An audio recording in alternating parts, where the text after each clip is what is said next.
او بل دا اعتکاف هم را روان دی اعتکاف ورځې شپې هم را روانې دي په درېیمه عشره کې به اعتکاف شروع کیږي او چا چې اعتکاف وکړو الله جل جلاله به زما محترمو د ده مخکیني رستني ټول ګناهونه معاف کړي چا چې اعتکاف وکړو الله جل جلاله به د زرو شهیدانو اجر به الله رب العزت ورله ورکړي چا چې اعتکاف وکړو زما محترمو د زر کاله د عبادت اجر او ثواب به د په عمل نامه کې ولیکل شي اعتکاف ته کېناستو په جومات کې جومات سره خوا کې د هغه بابا کور نو هغه کور کې انګین د خپلو کې نښتې وي سخرې دی که نه انګین د خپلو کې نښتې وي نو دا خو د اعتکاف نه پاسېدلی نه شو دی خوا په دیوال سر ورښکاره کو وایي د اریپول جیل کې نه یم پروت اختر ورځ به راځي د دې اعتکاف نه به در پاسم که نه به در پاسم زه به تاسو ته چرم هغه خپل عادت کو په دې کورونو کې په الله یقینو کوي دا زمونږ سپین ږیري نه دي هسې ځان بې عزته کوي راشه د الله کور کې کښېنه ته خو د سره کور ته ځم په الله یقینو که بچي هم درته سپک نظر کوي کور کې زنانه باندې بوجي چې دا اوس مرګ وله قیامت شوی نه دی راته دلته نیغ ناست دی کار هم غلط کړی نه یو بس ګوره ګوره ګوره ګوره خبرې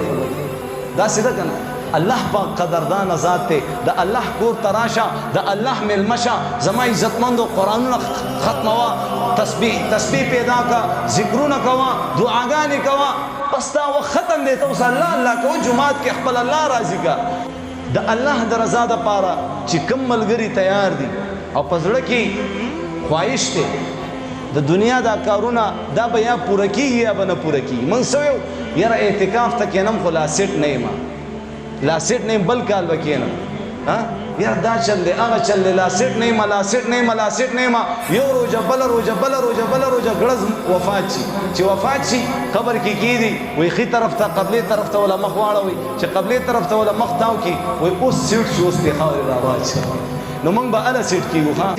من قام رمضان ایمانا و احتسابا خرج من ذنوبه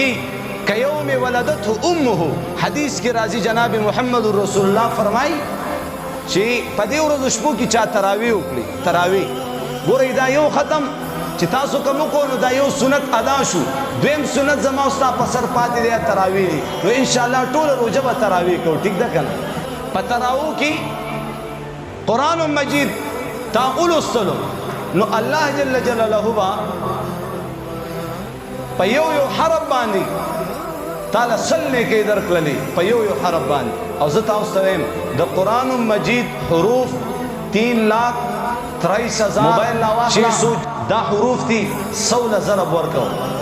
دا براشي 3,23,76,100 بیا رمضان دی نفل په فرضو بدلیږي فرض پاویا بدلیږي کلکولیټر را واخله بیا ولا چې کم دی پاویا کې ضرب ورکه خبره کم خوا لاړه